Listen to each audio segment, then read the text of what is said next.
What is up, people, and welcome back to the channel. So we are on Metro Saving Day again. So I'm just going to show you where I'm at. We are nearly at paint stage now, so I'm going to show you the repairs we've done, and we'll go from there, shall we?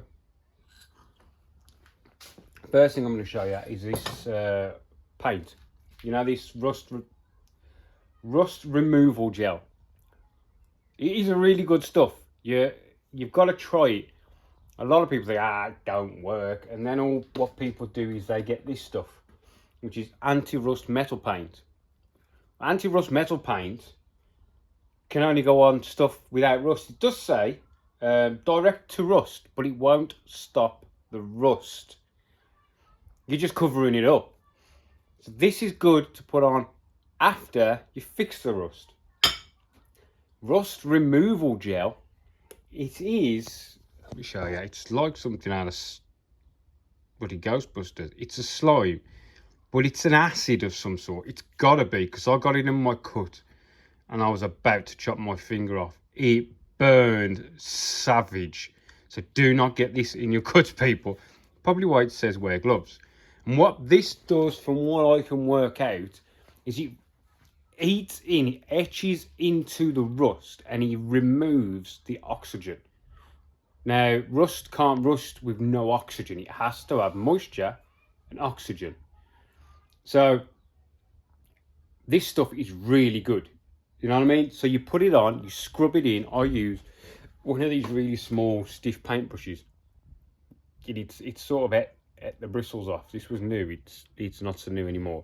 So you scrub it in, and you'll leave that to dry, and then do another coat of it.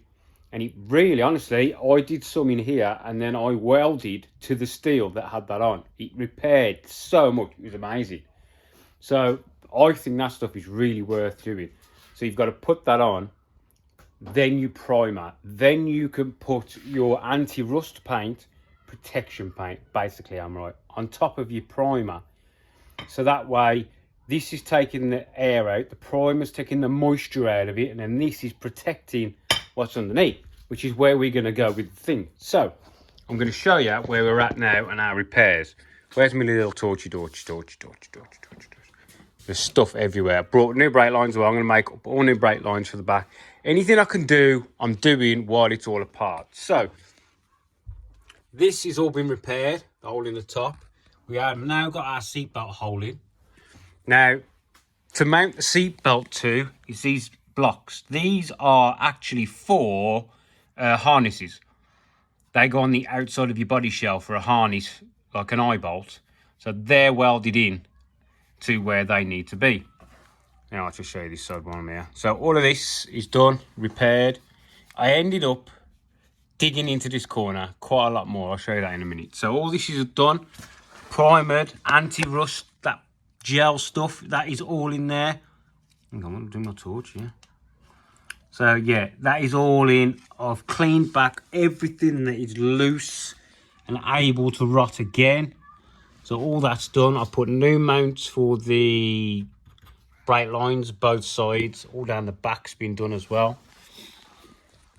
So that's that, those are done. This corner's been repaired. This corner, I actually ate into it a lot more than I needed to. And I ended up removing this corner, the bottom of this corner and the back. I'll stick a picture in now for you to see just how far I actually ate into this corner. So as you can see, I've basically rebuilt the whole of this corner. It weren't that bad, but it could have gone again. So I've just replaced it all. I thought, why not replace it all? Cleaned all this back. So this side is now done, ready. I've started cleaning some of this off. Honestly, this tar stuff was a nightmare. So I've primed all this on top of the tar. I don't know why they tarred so much overspray, but trying to take it off was removing the paint underneath. So I've left it on and I'm going to prime over it. I'm going to paint over it. I suppose it is more protection. You know what I mean? So that's done. All this is done. This corner's all done, repaired. That's all finished off now, inside and out. There's our other harness thing. The hole has been repaired. Now that was probably one of the worst things I've ever had to weld in my life because I was upside down. But we are fully welded, overlap butt joint or overlap joints all the way around. So that is now solid. Same underneath here. Everything's loose, has been removed, gelled, primed, covered. You know what I mean? Everything has been to the best that I can actually get this thing done. Another mount there for the doodad. Yeah, that was the hole that was in the boot, and that was, you know, I said, oh, that's only a surface rust.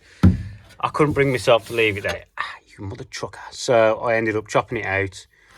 Ah, you mother trucker, I've done it again, the same place. Stop it. Fuck, twice. Right, so that's been replaced now. That square's done. All that's done. This corner's finished off. That's where I welded the inner arch, new section to this. So basically, blooming neck, that really stuck in, that dude. So this now is ready for actual paint. Yeah. So we've got a seam seal first. So I have got a can of grey stripe brushable seam sealer. This is the normal stuff that I use. It's expensive. It's a bit more expensive than your normal cheap stuff, but it's really good. So it's like down here, this is all got to get seam sealed. So what I'll do is I'll run tape down, because it was originally a really nice little bead, and either somebody who's really good with seam sealer did it, or they use tape. Now I am not that good with seam sealer, so I might run a bead of tape down, masking tape, and then just go in with a nice thin brush all the way around. Both sides of these have got to be done. Chucky, now that really stuck in there, that did. That's got to be done. I'm going to seam seal these and the other side. So where all these plates have been in, all the undersides all going to get seam sealed. Everything's going to get seam sealed. Really nice. Now underneath, I want to be careful on how much paint I'm putting under here. Like the, you know, the black. I'm going to do the inner wheel arches in here for extra protection, but underneath, not so much, because I want future owner, future MOT people to actually see if there's anything coming. And if I plaster 5 layers of freaking ammonite in there, you're not going to see if any rust's coming through until it's literally spread like wildfire and then finally comes through. That's a problem we've had with this car. They've seen a little bit of rust, tar over, tar over, tar over. So I've dug and dug and dug and dug, and I've found the cancer. So I want people to see it coming. Do you know what I mean? So we're not going to put a lot of paint underneath. The red will go underneath, and the black will just go in high risk areas of stone chips, like on the back of the back of the heel board here, this and the back of this, because the stone's coming up. And that's about it, really. There's not that much that needs it underneath. Just the high risk areas, like the back of these here, this area here, and where's the torch? So this area here, this was full of sealer. Basically, when we put the arches in, filled all this with like you know, that, oh crap, seam sealer stuff, but it was like a black tar. But it was literally full. Don't get me wrong, it saved the arch.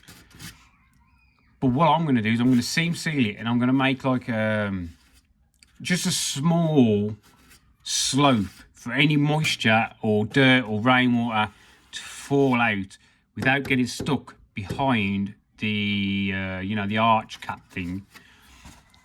Just because if any rust comes from underneath all that sealer, you're not going to see it. Do you know what I mean? So yeah, that's where we're at. So all of this now is going to start to get seam sealed up. It's like all of this doesn't really need any seam sealer. Do you know what I mean? It's pretty nice as it is, but where I've actually done repairs, I want seam sealer. This is going to get seam sealed all the way around as well. It's fully welded all the way around, but it's going to get seam sealed all the way around because I don't want any rust occurring between that plate and this plate. You get me? Right, I suppose the inevitable has come, and I need to start seam sealing. Right, I'll get you back once I've brushed this on. Do you want to have a look what it's like inside? I'll get a screw. Go. Boop. See? The dark grey, really nice, quite thin, and it doesn't dry. Oh, I love that smell. It doesn't dry hard. It's got a very flexible finish to it. So that is what I use. If anybody wants to try it, that is the one I use. U-Pot. It's a bit more expensive than the cheap stuff, but yeah, right then I'm going to start putting some of that on, and then once we've, so like all these are going to get a really thin layer of seam sealer on, just so I mean I could just paint, but this has got to get seam sealed anyway in this joint. So this is going to get seam sealed, so I'm going to run a really small amount of seam sealer over all these joints, stop it, risk of any moisture going in them, yeah. And then this back section here will probably get painted with that protection paint to stop any stone chips occurring. And up there. Right, I'll get you back when we've got a bit more stuff on. Right, people. Turn it off. So, where is my tool? Yeah. Everything is seam sealed. I'm going to tell you now. It took a little bit longer than I thought it was going to. So we are seam sealed and we are black. Now, I went and decided what I would do instead of painting it in the brush paint. What this is, well, I've missed a few little tiny bits. This is wax oil. It's a black wax oil, which is an anti-corrosive underlayer basically. So everything needed to be done, and that got cleaned off. Basically I went under it and I cleaned everything, got covered in crap. So now all of this is covered in like a black base coat. I haven't done up there yet, but there's no corrosion at all up there. It's so clean. So don't think I'm going to put it on. I've just put it on where I think it needs it, which is covering all the seam sealer. So everything's seam sealed, but as you can see, it's not thick. It's not a heavy paint. So if anything comes through again, you'll be able to find it. You know what I mean? But all this got seam sealed. All the joints got seam sealed. It was an absolute freaking pain in the ass. The inside's done, and I'll give it its first coat of Nightfire Red. And the idea is coming clear while I was trying to get it to look like it hadn't been repaired. Do you know what I mean? That one there could have done with a little bit more grinding, but you haven't got to be a keen eye to spot it, but it's come out pretty well. But all this has got painted, all of it, and that's just the first coat. So it's going to get a second coat of nice Nightfire Red, which I had to special order because there's two different Nightfire Reds. You have to make sure you get the right one. But yeah, all this is painted, seam sealed. Didn't come out too bad, has it, people? Yeah. So we're still a bit thin here, but I'm letting this coat cure for 5, and then we'll get another coat on, and then I need to decide whether I'm going to leave this black or primer it and red it. I'm not sure. Can't make my mind up. But you'll see the next one what I've come up with. I might just try it. Don't think the red will work direct on the black. I'll have to put the primer on the black. Because this wax oil, it's this stuff. Hamrite underbody seal with added wax oil. And it's got like a proper oil in it. You can feel it. So there is an issue with will the primer and paint even stick to it. But we'll see. And I've got to red that. I've got to do that in red. So I'll probably do that now actually. I'll turn the fan down. And I'll do that now. Right, people. We are where we are. So the inside's all painted. Lacquered. Because the Nightfire Red is metallic. So it needs a lacquer. Because it's dull when you put it on and you have to lacquer it up. So where's my little lights? Don't know what this is going to look like, because it might just reflect everything away, but we are nicely painted. Yeah, so all this now is solid as a rock. We have still got black under arches, but then I decided the underneath should be red. So I haven't done the bottom of there, because that's still got the original stone chippy stuff on it. I thought that might need a bit more protection, and I've left the other side. So in here is now red. So when the black tank and the black subframe's up there, she's going to look all sweet. So we are all painted up, nice and red. It's not 100%, but I left the wheel arches black for ease of touch-up. You know what I mean? But all of this... Oh, God, I've had enough of scuffing around the floor. We are red, and I did all the back up again. You can see a little bit where I didn't get enough primer over the black, but we are considerably better than we were. So now she can start going back together. First of all, I've got to make new brake pipes, because the one was rotten and the other one had already been repaired. So I'm going to make new brake pipes that come to my new brake pipe brackets. So they've got to go in first. Going to change this fuel line, this rubber one, which goes to the top of the tank. It's the return, I think. I do think. There's another pipe which comes across, which goes to the top of the tank. No, the filler neck. So the filler neck can go in now. I might finish painting this up here, because it's going to just annoy me if I don't, isn't it? So there's a pipe, a metal pipe that comes across and up to the top of the filler neck. I think it's like a vent for something or an overflow. Yeah, so we're going to do brake lines, overflow, filler neck in, tank back in. The subframe can go on, but I'm still waiting for my individualisation, the valves for the canisters. Gosh, my knee. But yeah, I'm going to leave this until tomorrow now to let everything dry out. And tomorrow we'll start attacking the brake lines and getting all this stuff back together. I'm also going to chop these down 10mm to aid lower in the back, so I can get it a bit stiffer. Yeah, so there we go. I hope you like what we've done and how we've got to where we've got. And I will see you tomorrow, people. Thanks very much. See you later.